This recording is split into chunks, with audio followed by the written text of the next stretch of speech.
Morning mga bossing, ito po maglilinis po tayo ng aquarium mga bossing. Ang dumi na po. Ito po ang mga gamit natin. At magkakapi po tayo habang nililinis po. Kailangan natin i-drain po natin yung tubig.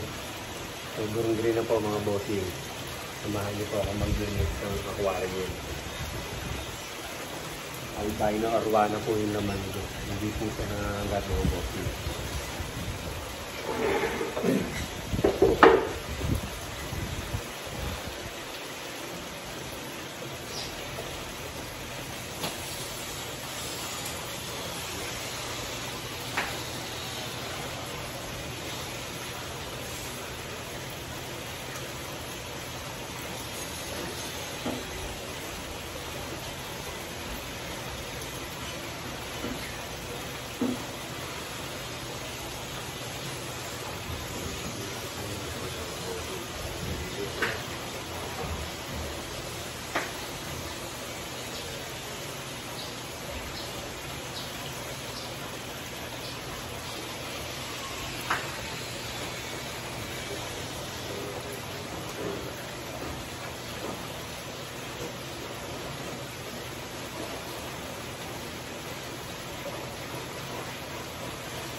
Bossing, magpapalit na tayo ng tubig mga bossing.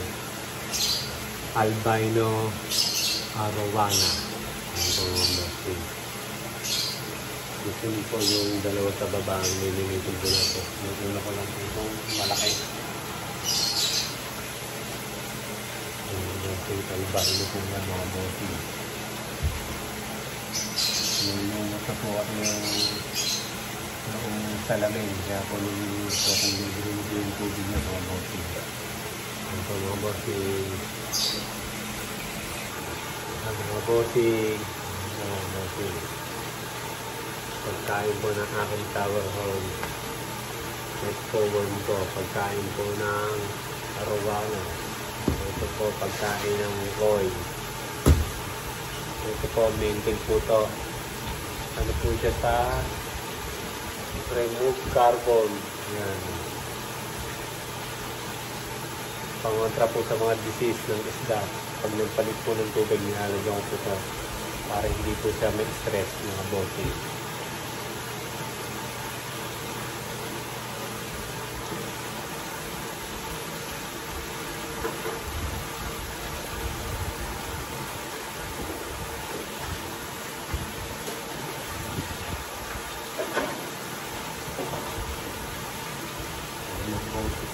Yung flower oil.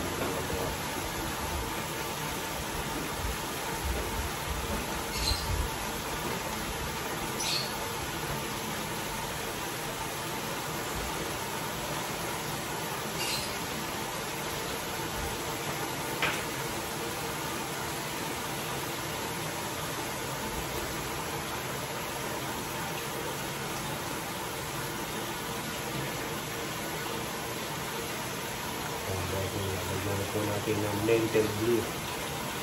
Para hindi po magkatakit ang ating isda.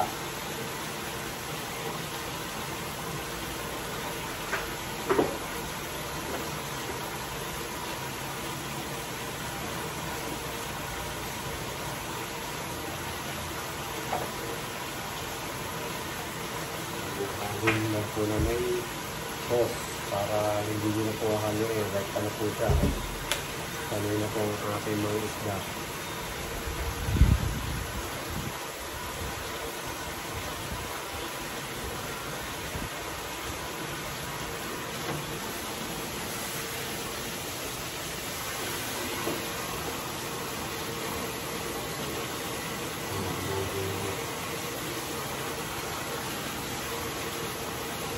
After mga ilang araw po, magdaling na po yan.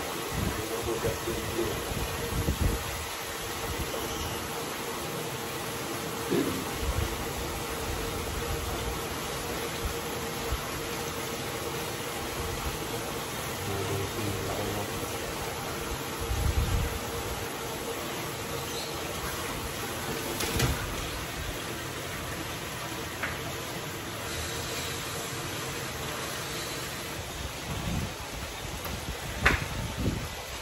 Bossing, tapos na po, malinis na po. Every 1 month po ang paglilinis ng aming mga aquarium mga bossing.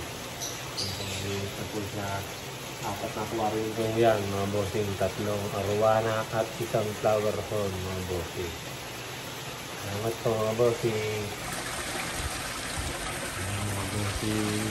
Yan po ang mga goldfish at gold. Bukas po nilinisin na.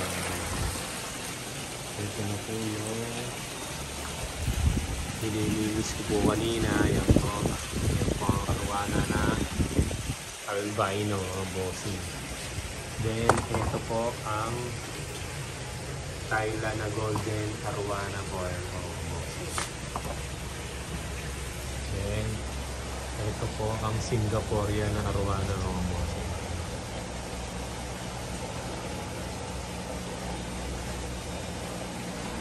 Ito po yung flower horn mga bossing. Ayan po, every 1 month po ang paglilinis po niya. 4 na mga bossing.